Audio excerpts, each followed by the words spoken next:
What's up, folks? This is John from Team Rhinoki, and I know it's been a couple weeks since I have brought y'all a video. Last time I was supposed to have some games recorded for, let's see, not this Sunday, but the previous Sunday, before I went on vacation. I actually just got back from vacation.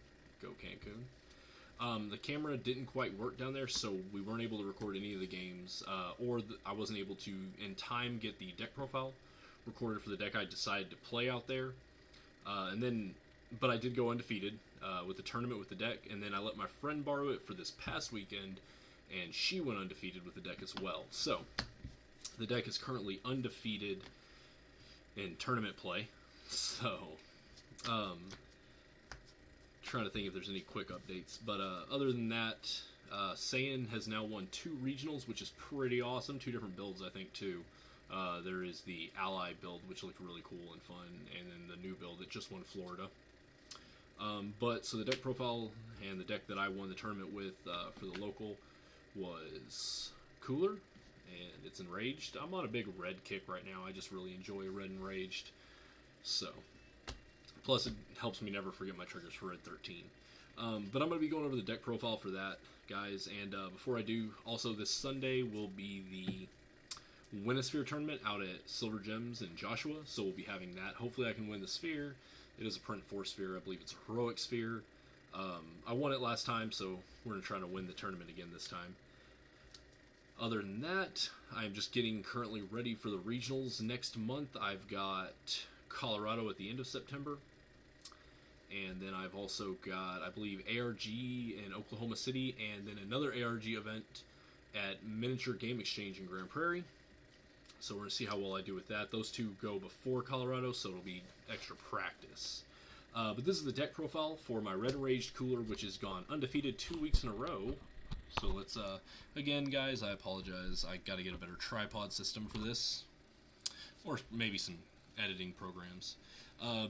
It's kind of standard, I think, for Red Cooler, just to run the 7 Dragon Balls. So, you know, nothing fancy, guys.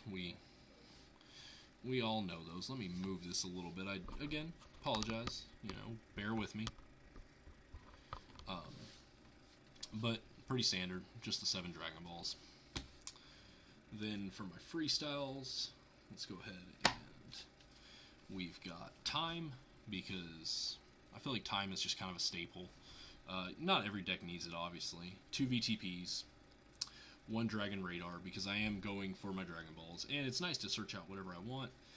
2 Dev Blows.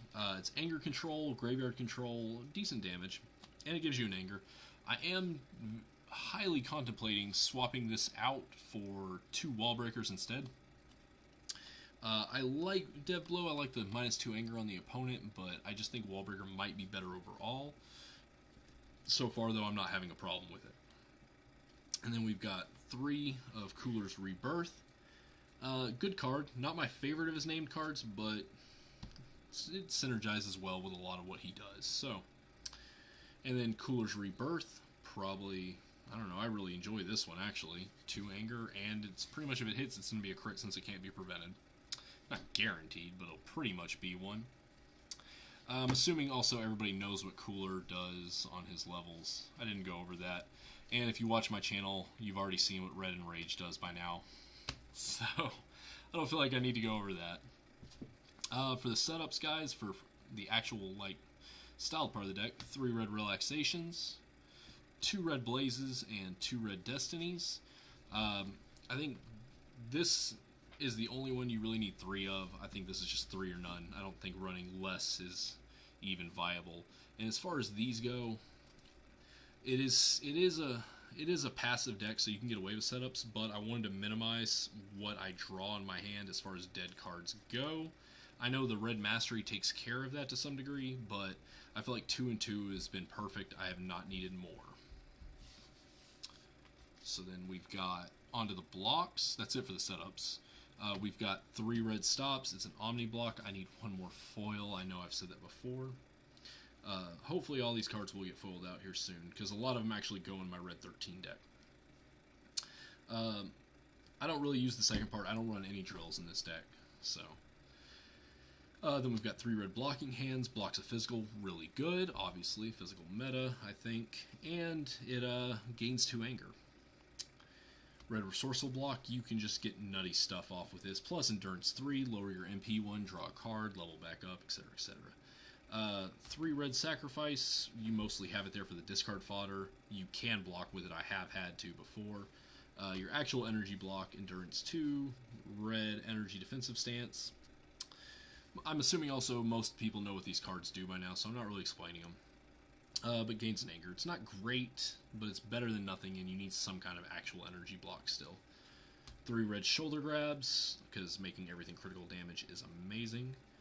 3 red knee lifts, because in the crit game, this card is just amazing in red Enraged, and you can just, whatever you need to get done. I think it is probably, as far as your physical attacks, I think it's your second most important physical, behind red shoulder grab. I think that is the most important physical card in the deck, attack card period. I think this is the second most important, with this being the third, or tied for second really, because you can just get crits off them ridiculously. Obviously red double strike is a staple.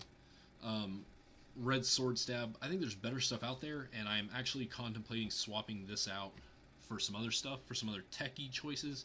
This is still a work in progress as far as this deck goes. Like I said, it's been doing real well though, undefeated. So then we've got 3 red mule kicks, guys. You got to get wall breakers off. So this is kind of your wall breaker out, or behind red shoulder grab.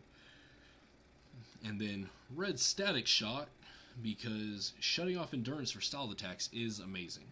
So that is pretty much the deck, guys. This is not a long video, obviously. I'm not going over cards. I'm not going over what I'm doing, but I think instead of explaining how stuff works, I'll just explain like how this deck kind of works, what I think its pros and cons are in the format, how it handles certain matchups. Let's go and move this back up. Oh, messing everything up, guys. That's what I'm doing. So, what I've noticed is I really wanted to play this deck. I built it a few times. I built it before it went and got second place at Gen Con. I liked it. I'm not much of a passive player. I like aggressive, which is like why I like Android 13 so much, because I can be so aggressive with him. And Cooler, unfortunately, is a little more passive on his level 1. It doesn't have an attack on it. Obviously, his level 2 and 3s have plenty of attacks and plenty of damage with them. The deck runs really well. I let my friend play it. She thinks it is. She enjoys it. She picked it up really easy. She plays Namekian Piccolo.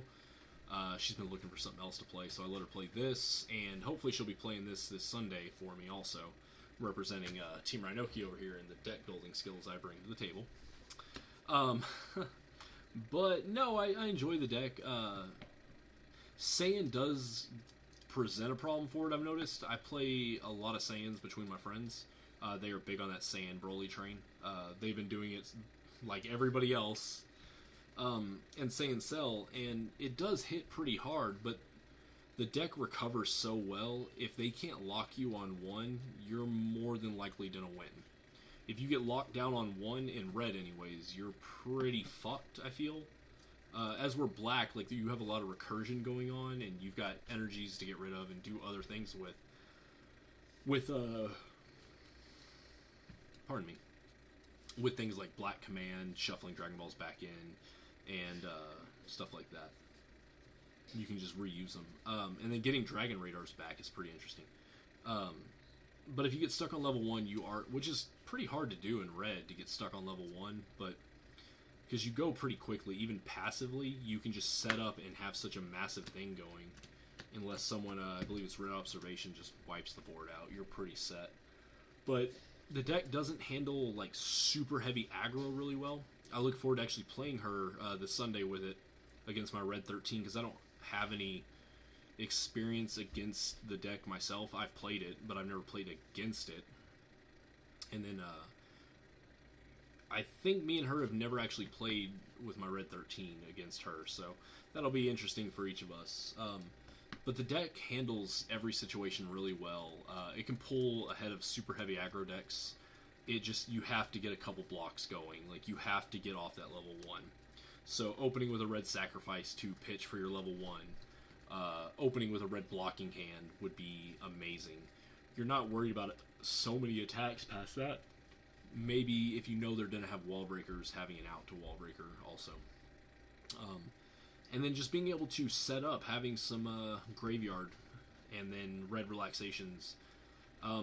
Personally, I think my red 13 is going to do some nasty things to it because of certain cards that I run, being able to shut off things she does. But all in all, I think it will.